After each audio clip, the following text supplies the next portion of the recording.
નમસ્કાર દર્શક મિત્રો, વીર ફાસ્ટ ન્યૂઝમાં આપનું હાર્દિક સ્વાગત છે। હું છું મેઘા અગ્રાવત અને સમય થયો છે આજના મહત્વના સમાચાર પર નજર કરવાનો।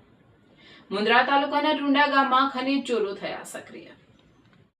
ટુંડા ગામની નદીમાં ખનીજ ચોરો બેફામ ખનીજ ચોરી કરાયા છે અને ખનીજ ચોરોને પોલીસ કે ખનીજ વિભાગનો કોઈ ડર નથી રહ્યો અથવા ખનીજ વિભાગને સમયસર પ્રસાદી મળી જાય છે એટલે ખનીજ વિભાગ આંખ આડા કાન કરી રહ્યો છે। એટલે ખનીજ ચોરો બેફામ થઈ ગયા છે। ખનીજ ચોરો રાત દિવસ જોયા વગર ખનીજ ચોરી કરે છે અને પ્રાઇવેટ મિલકતને પણ નુકસાન કરી રહ્યા છે। તો આવા ખનીજ ચોરો ઉપર વહીવટીતંત્ર ક્યારે કાર્યવાહી કરશે એવી માંગ કચ્છના લડાયક અને જાગૃત નાગરિક મયુર મહેશ્વરીએ કરી છે। નમસ્કાર, હું મયુર મહેશ્વરી, અધ્યક્ષ કચ્છ જિલ્લા આંતરરાષ્ટ્રીય ભીમ સેના।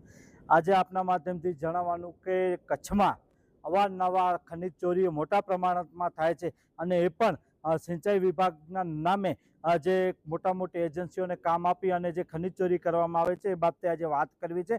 અમારા અરજદાર દ્વારા અગાઉ કલેક્ટરશ્રીને તમામ આધાર પુરાવા સહિત આવેદનપત્ર આપેલ છે, પરંતુ મારા ગામ ટુંડામાં દિવસ ઉગે તો આ લોકો માટે રાત છે અને રાત ઉગે તો એ લોકો માટે દિવસ છે। રાત દિવસ જોયા વગર વહીવટતંત્ર એ લોકોને છાવરી રહ્યું છે અથવા ખનીજ વિભાગ એ લોકોને છાવરી રહ્યું છે, ત્યારે ટુંડા નદીમાંથી ખનીજ ચોરી કરી રહ્યા છે મોટા પ્રમાણમાં। તેમજ ત્યાંની પાણીની લાઈનો પણ છે એ પણ તોડી નાખેલ છે, જેના ફોટો વિડીયો મારી પાસે છે।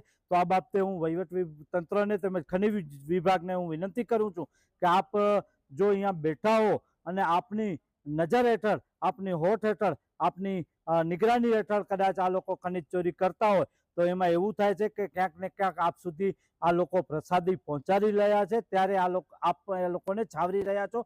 તો મારી વિનંતી સાથે માંગણી છે કે આ સરકારની તિજોરીને મોટું નુકસાન થઈ રહ્યું છે, તો આ બાબતે આપ તાત્કાલિક ધોરણે કાર્યવાહી કરશો ને આમાં જે પણ સંડોવાયેલા હોય, જે પણ ખનીજ ચોરો હોય એમના ઉપર કાર્યવાહી થાય અને એમના જે પણ વાહનો હોય જપ્ત થાય અને મોટી રકમમાં જે માપણી કરવામાં આવે અને જે પણ રકમ થતી હોય એનો દંડ કરવામાં આવે એવી હું માંગ કરું છું।